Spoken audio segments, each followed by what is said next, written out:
అన్నిటికీ రెడీ ఉన్నాం, రండి కబడ్దార్. అంత పచ్చగా కనిపించినట్టు బీఆర్ఎస్ వాళ్ళకు తాము చేసిన అవినీతి అందరూ చేసినట్లు పడుతుంది అనిపిస్తుంది. వాళ్ళు చేసిన అవినీతి ప్రజల గుణపాఠం చెప్పి ఈరోజు రాష్ట్రంలో మరియు పరిగి మున్సిపల్లో కూడా ఓటమి పాలు చేసి వాళ్లకు ఏమాత్రం కనువిప్పు కలగడం లేదు.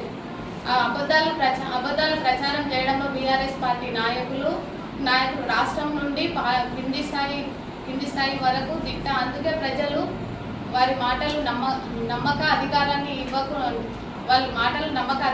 ఇవ్వకుండా ఇంకా కనువిప్పు కలగడం లేదు. ఆరోపణలు చేయడం సిగ్గుచేటు.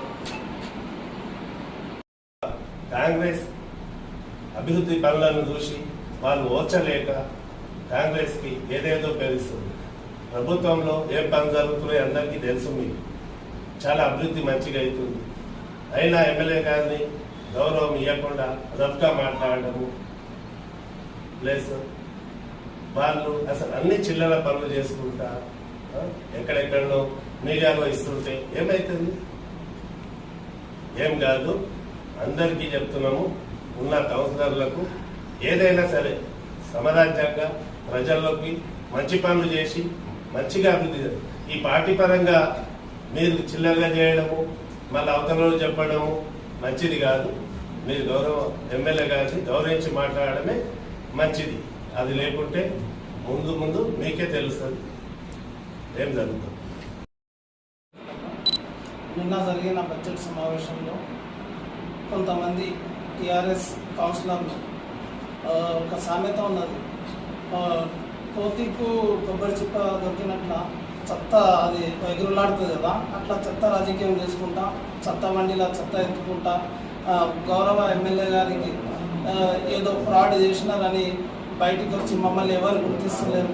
గౌరవ ఎమ్మెల్యే గారిని ఏదో ఒకటి ఉద్దేశంగా ఆయనని బదనాం చేస్తే మమ్మల్ని గుర్తుపడతారు అన్నట్ల వాళ్ళు పెద్ద ప్రచారం చేసుకుందాం అన్నట్టు మీడియా మిత్రుల దగ్గరికి వచ్చి బయట ఇవ్వడం జరిగింది. బయట వాళ్ళు రౌడీజం లాగా బిహేవ్ చేస్తారు. అదే కౌన్సిల్లో వచ్చి కూడా రౌడీజం లాగా నిన్న పెద్ద గొంతులాగా మేమే తీసుమార్గలం, మేమే పెద్ద ఎత్తున ఉన్నాము అన్నట్లా వాళ్ళు వివరించారు. నేను ఈరోజు మీడియా మిత్రుల ద్వారా చెప్పడం జరుగుతున్నది ఏంటంటే, మిత్రులందరికీ నమస్కారం. నిన్న జరిగిన బడ్జెట్ విషయంలో గౌరవమైన శాసనసభ మన ఎమ్మెల్యే సార్ గారికి, మన ఇంకా అడిషనల్ కలెక్టర్ అందరూ, మరి మున్సిపల్ కమిషనర్ సార్ అందరి సమక్షంలో జరిగిన బడ్జెట్ విషయంలో ఎటువంటి అవకతవకలు జరగలేదు.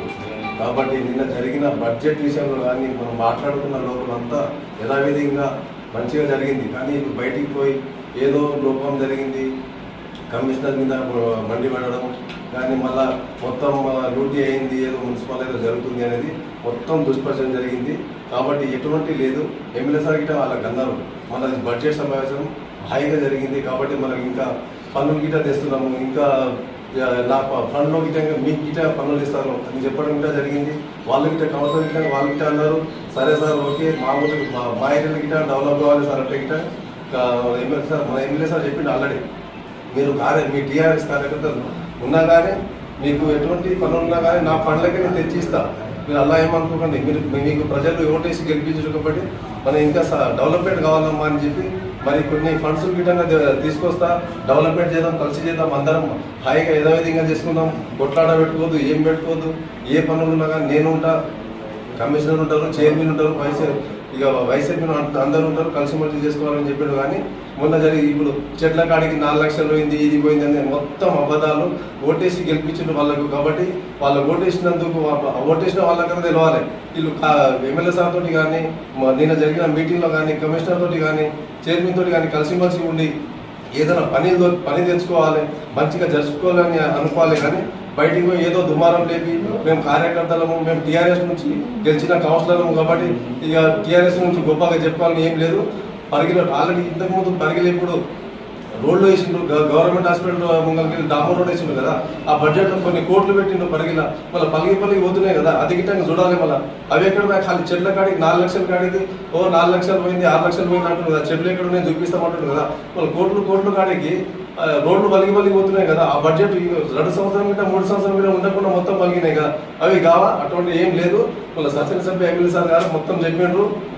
నేను అనుకున్నది మొత్తం 100% నేను చేసి చూపిస్తా. పరిగిని ఒక రాత రూపంగా మార్చి చూపిస్తా. కాబట్టి మీరు ఎటువంటి అభ్యంతరం పడకండి. నేను బాగా డెవలప్మెంట్ చేయడానికి నేను తాపత్రయం పడుతున్నా. ఆల్రెడీ రోడ్లు అవుతున్నాయి. బాగానే డెవలప్మెంట్ వరకు మన ఎమ్మెల్యే సార్ గారు బాగా తపన పడుతున్నాడు. కాబట్టి ఎవరి మాట వినకండి. టీఆర్ఎస్ కౌన్సిలర్ మాట అస్సలు వినకండి. వాళ్ళు నలుగురే ఉండరు, ఒళ్ళనికనే ఉన్నారు. కానీ ఏదైనా పని చేసుకుందామని దానికి లేరు. నేను ఆటోలు మీద నడిపించుకున్న చెత్త బండి వాళ్ళని నడిపించుకున్న అంతా చూడ మాట అంతా కావాలని చేస్తుంటారు. వాళ్ళకి ఎటువంటి పని లేదు. నైట్ కూర్చుంటున్నారు, మాట్లాడుకుంటున్నారు. రేపు ఏం చేద్దాం, రేపు ఎట్లాంటి ప్రభుత్వం మీద మంచిగా హాయిగా యథావిధిగా నడుచుకుంటున్న ప్రభుత్వం మీద ఎలా మనం ఒక మోపు కట్టి ఏదో తప్పుడు మోపు కట్టి ఏదో దుష్ప్రచారం చేయాలని అనుకుంటున్నాం. కానీ మొన్ననే గెలిచినాం. మనం మున్సిపాల్ నుంచి గెలిచి 2 నెలలు అయితే గెలిచిన తర్వాత ఇప్పుడు సార్ గిట్ట నిన్న పరిగిలో బాలాజీ బ్రహ్మోత్సవం గిట్ట అక్కడ బిజీ ఉండే, మన రాహుల్ గాంధీ వచ్చినందుకు అక్కడ బిజీ ఉండే. మళ్ళీ ఇప్పుడు నిన్న మొన్న గిట్ట సార్కి వాళ్ళ బిడ్డ పెళ్లి బిజీ ఉన్నారు. కాబట్టి మున్సిపల్ ఇప్పుడు మొన్ననే కొత్త అయింది కదా. ముందు బడ్జెట్ కొంచెం నడిచింది, అయిపోయింది. ఇప్పుడు నుంచి పనులు హాయిగా యథావిధిగా 99% కాదు 100% ఎమ్మెల్యే సార్ ఉన్నంత వరకు, రామ్మోహన్ రెడ్డి ఎమ్మెల్యే సార్ ఉన్నంత వరకు మనకు పరిగిలో ఎటువంటి దోకా లేదు. 100 to 100% పనులు అవుతుంది. అది టీఆర్ఎస్ కౌన్సిలర్లకు చెప్తున్నా, మంచిగా యథావిధిగా చైర్మన్ తోటి కమిషనర్ తోటి యథావిధిగా మంచిగా ఉండి పనులు చేయించుకుందామంటే చేయించుకోండి. లేదు ఇంట్లోనే ఉరుకులాడతామంటే మీకు ఓటేసిన ప్రజలు ఇబ్బందులు మీరు పెట్టకండి. కాబట్టి మీకు అందరికి చేసి చెప్తున్నా, ఇటువంటి దుష్ప్రచారం చేయకుండా చెప్తున్నా.